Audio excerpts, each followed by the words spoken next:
Socrates प्राचीन यूनान के महान दार्शनिक थे, जिन्हें पश्चिमी दर्शन के जनक के रूप में जाना जाता है। उनका जन्म लगभग 469 ईसा पूर्व में एथेंस के पास अलोपेकी नामक स्थान पर हुआ था। सुकरात की पूरी जीवन यात्रा उनके दर्शन, नैतिकता और समाज पर उनके प्रभाव के कारण आज भी प्रासंगिक है। उनका जीवन, विचार और मृत्यु इतिहास और दर्शन में विशेष स्थान रखते हैं।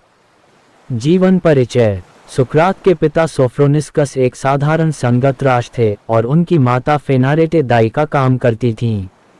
उनके जीवन की शुरुआत साधारण परिस्थितियों में हुई। प्रारंभ में सुकरात ने अपने पिता के पेशे को अपनाया और संगत राशि का कार्य किया। उनके परिवार की आर्थिक स्थिति बहुत अच्छी नहीं थी, लेकिन सुकरात ने सादा जीवन जीते हुए महान दार्शनिक बनने का सपना देखा। शिक्षा और दर्शन की शुरुआत। सुकरात ने औपचारिक शिक्षा प्राप्त नहीं की, लेकिन उनकी रुचि ज्ञान, सत्य और नैतिकता में थी। वे प्राकृतिक दार्शनिकों से प्रेरित थे, लेकिन उनका मानना था कि नैतिकता और आत्मज्ञान पर अधिक ध्यान दिया जाना चाहिए। उन्होंने ज्ञान प्राप्त करने के लिए एक अनोखी विधि विकसित की, जिसे सुकराती विधि कहा जाता है।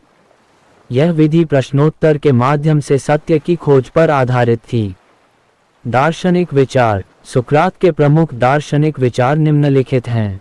1. आत्मज्ञान का महत्व। सुकरात का मानना था कि अपने आप को जानो, नो थायसेल्फ, जीवन का सबसे बड़ा उद्देश्य है। आत्मज्ञान ही सच्चे ज्ञान की कुंजी है। 2. नैतिकता और सद्गुण। उन्होंने नैतिकता को जीवन का केंद्र बिंदु माना। उनका विश्वास था कि सद्गुण ही मनुष्य के लिए सर्वोपरि है।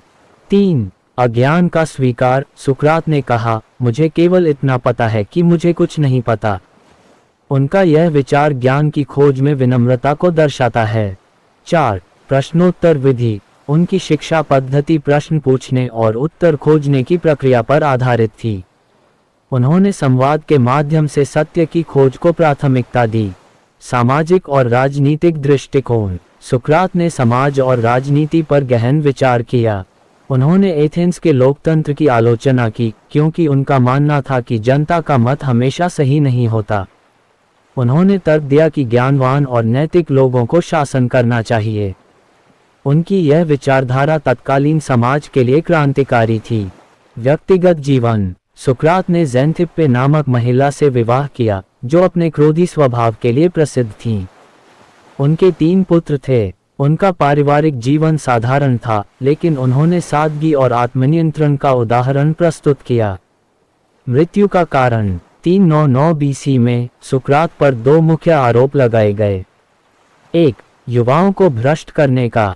2. पारंपरिक देवताओं का अपमान करने और नए देवताओं की स्थापना करने का।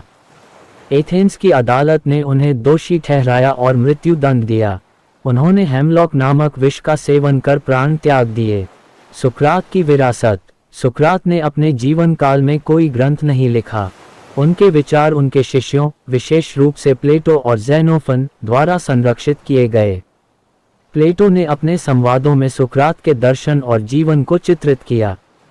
सुकरात का प्रभाव केवल दर्शन तक ही सीमित नहीं था। उनके विचार नैतिकता, राजनीति और शिक्षा के क्षेत्र में भी गहराई से उतरे। उनके योगदान ने पश्चिमी दर्शन की नींव रखी और आने वाले दार्शनिकों को प्रेरित किया। सुकरात का महत्व आज। सुकरात के विचार आज भी प्रासंगिक हैं। उनकी शिक्षा विधि आधुनिक शिक्षण प्रणाली में उपयोगी है।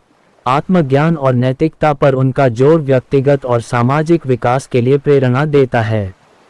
निष्कर्ष। सुकरात का जीवन और दर्शन मानवता के लिए एक अमूल्य धरोहर हैं। उनका जीवन सत्य, नैतिकता और ज्ञान की खोज का प्रतीक है। उन्होंने दिखाया कि सच्चा ज्ञान केवल बाहरी दुनिया से नहीं, बल्कि आत्मनिरीक्षण से प्राप्त होता है। उनकी शिक्षाएं और जीवन का उद्देश्य मानवता को नैतिक और बौद्धिक रूप से समृद्ध बनाना था। सुकरात का नाम इतिहास में हमेशा जीवित रहेगा और उनकी शिक्षाएं अनगिनत पीढ़ियों को प्रेरित करती रहेंगी।